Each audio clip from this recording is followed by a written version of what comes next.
Good morning, mind schmetterlings, and welcome back to the channel. If you're new here, don't forget to subscribe, drop a comment, drop a like on the way out. Those three things are really going to help this channel grow. And from my perspective, this is definitely a channel you would like to see grow alongside the LUNC ecosystem.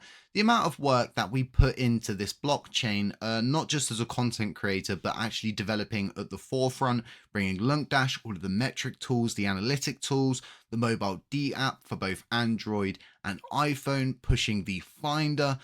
There's so many things that we've done. The auto compound module that every validator uses, we ourselves built a burn portal to halt all of the burning. It gets to a point where we could list off so many different things that we've done inside our ecosystem that it would become a little bit repulsive for everybody to listen to. But at the same time, there's nobody out there that is backing my corner. There's no one out there that's like, look at the great work HCC is doing. Instead, every influencer, every validator is simply out for themselves. And you see this. This is why a lot of people simply don't work together, because everybody's on their own mission. They've got their own incentives. They've got their own egotistic driven lifestyle that they've built in LUNC, and effectively the more support they get, the more that bolsters the idea and concept of what they are doing.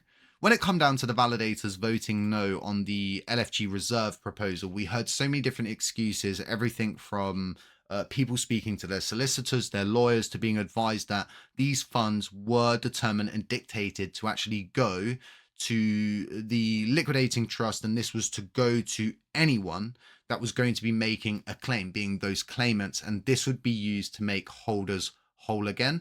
But we knew from the court documents, from everything that we had gone through here on the channel, going over trial exhibit P301, I mean, the evidence was quite clear at this point, even to pushing that list being P301, going into the court documents and understanding, well, hey, hang on a minute, we can actually go in and burn the other assets, these Project Dawn wallets that were associated with the crash itself, that were associated with TFL, that are owned by TFL. And from the time of this video, and I'm very excited. I'm trying to record this video and I'm trying to be as calm as I can, but effectively there has been a major burn go through today, and yet we have seen a major change in the Luna Foundation guard. We can see that there's only BTC remaining, and this is because they've gone in and they've burned that 1.86 billion USTC and around 222 million Luna Classic coins as well. What we're most interested in is that USTC. It was around 33% of the overall supply. This is a massive, and I mean a massive burn. When we look at other chains that are dedicated to the idea, the concept of burning, the best chain we can look at is Shiba Inu. They burned 45% of their overall total supply. But what happened? Oh, okay, so nothing happened instantly. As we know here on the channel, we've gone over all of this. The timeline took around a year, and this is because there's a significant amount of Shiba Inu in circulation, meaning that the supply shock took a lot longer to kick in. With USTC, I don't think there's going to be that instant reaction we're all looking for. Instead, it's going to take a few weeks, maybe a few months for this to really kick in, but it's going to kick in. The simple fact was, when we had proposed the direct burning of those LFG reserve assets, we saw USTC move up by around 170 to 180%. Do I think USTC could boom by about 1,000%? Absolutely. I think we could go maybe 2,000% at this point. It's a little bit scary because essentially there's not a lot of those coins out there. The market cap is very low. The last time I checked, it was below $100 million. This is very small. We could see something extraordinary happen with USTC. And yeah, we're very fortunate that Binance did go in and remove the delisting, although it was achieved through centralized means, which I'll always be against. You could have burned the LFG reserve assets in a centralized way, and I would still stick to what we know inside this ecosystem, which is decentralization. I would still say to everybody, it's really good, but they did it in a centralized way. And effectively, that's not what we're trying to push inside this ecosystem. There's going to be a lot of people talking about this today, but effectively what they're not going to be talking about is the fact that this all could have been done a long time ago, instead of waiting for this low point in the market where Everybody's unsure if the bull run is over, if this is the end, if we're permanently coming back down. When we had proposed to go in and burn these assets was during the peak of the heat, if you will. There was still a lot of attention in the market. BTC was significantly high at that time, and effectively performing a burn of such substantiality would have produced an environment where a lot of people would have been looking for somewhere to flock to make money. This leads us into a situation where there's going to be a lot of speculation, and with speculation comes investment. People thinking that, hey, maybe I can go to the LUNC chain, maybe I can bet on USTC, this burn that's going through. And effectively, that's what we were seeing. This is all of the positivity that really you're going to be looking for with a burn around USTC. But again, this could have been all done a long time ago. And when I look at the court documents, when I go back and I look at all of the videos that we did in regards to burning these funds, it was quite clear. And I listened to my last video where we went through, we asked Grok, we gave it the legal documents. And even Grok itself said, yeah, you can go in and yeah, you can burn these funds. The only thing missing from this final judgment being adhered to was the LFG reserves. They had gone in, they burned any Vesta Luna tokens. They had gone in and they had reopened the shuttle bridge. They allowed people to remove their assets in an orderly wind down. We had seen them commit to burning all of the shuttle bridge assets after. We saw them do absolutely everything in regards to this final judgment aside burning the LFG reserve funds. And what we can see here, just a final time to give it for everybody who may not have seen the content, they're not up to date, they may not even know that HCC is a thing that even exists at this point, including the crypto assets transferred to the bankruptcy estate's possession, custody, or control by defendant Quan, pursuant to the terms hereto other than UST Mirror, Luna, Wrap Luna, Anchor, KRTC, and Luna 2.0 being the Terraform cryptocurrency assets, in a manner not objectionable to the parties and the court in the bankruptcy action.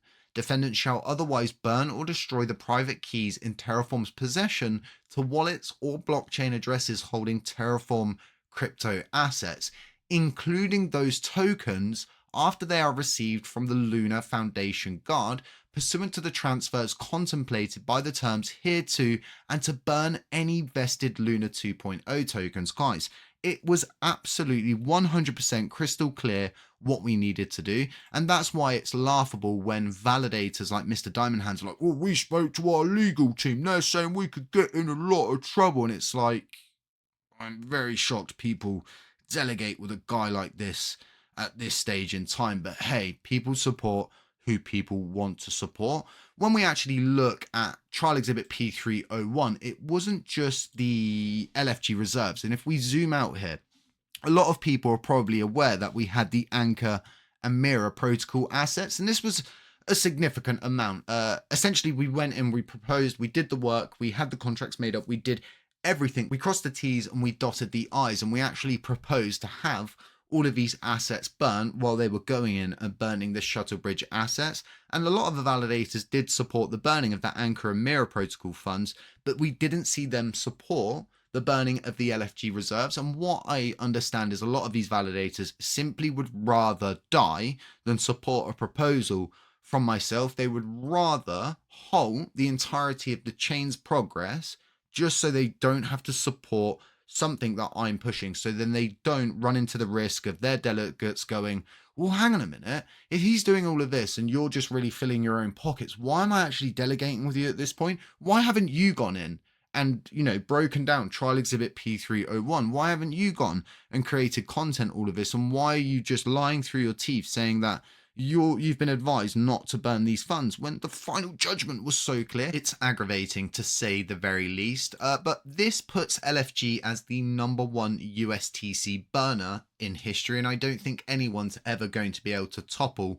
this position, so it's relatively cemented in place at this stage. Something I want to browse over here at the end of the video is the most recent content we've put out is how negative these centralized decisions are for our ecosystem and how it circumvents the very core concept of governance on chain, the thing that runs the entirety of our ecosystem. And when you begin to circumvent governance, although it can end up positive to begin with, you've still got that instant negative effect of a centralized decision being in hand. But something everybody else is probably overlooked again is another centralized decision that was made behind the scenes to alter the USTC supply. And what these actors are probably going to say, the bad actors on chain, the negative people, the FUD makers, they're going to say to you, well, they already made a decision in a centralized manner to alter the circulating supply of USTC. So effectively, somebody already robbed this ecosystem. And from what I understand, it was Vegas, it was Raider, and it was Hexagon that pushed that centralized change. So effectively, right, if we don't see a massive price movement, if we don't see this 1,000, 2,000% pump, maybe the likelihood it's going to be because these guys made a centralized decision to alter the circulating supply behind the scenes without governance approval. And again, these are the kind of things that you want to be aware of. Just because it had a positive outcome in the beginning doesn't mean it's going to produce a positive environment in the future. This is always going to be something that I stand by very, very.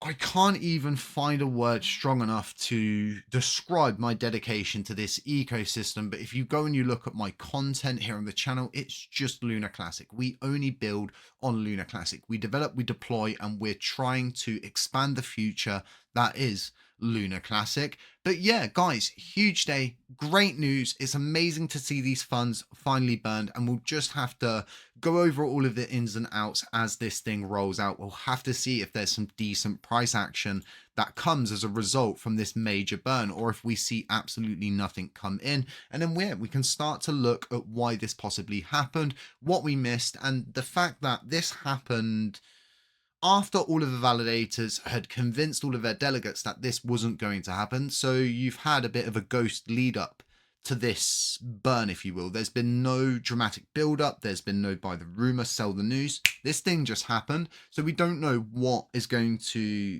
be as an end result, but we'll see what happens. Guys, keep an eye out for my content today. We're going to be catching up on a lot of things. It was April Fool's yesterday. My flight got cancelled. I thought it was a complete joke until it wasn't. The joke was on me. And yeah, there seems to be a bit of a scam product or a clone product or some kind of weird product that's acting to be as if it's lunkpump.fun and lunkswap.fun, what we've built. And I want to make it very clear to everybody that is not the case. Aside that, stay safe, stay humble, stay aware, and I'll catch you next one.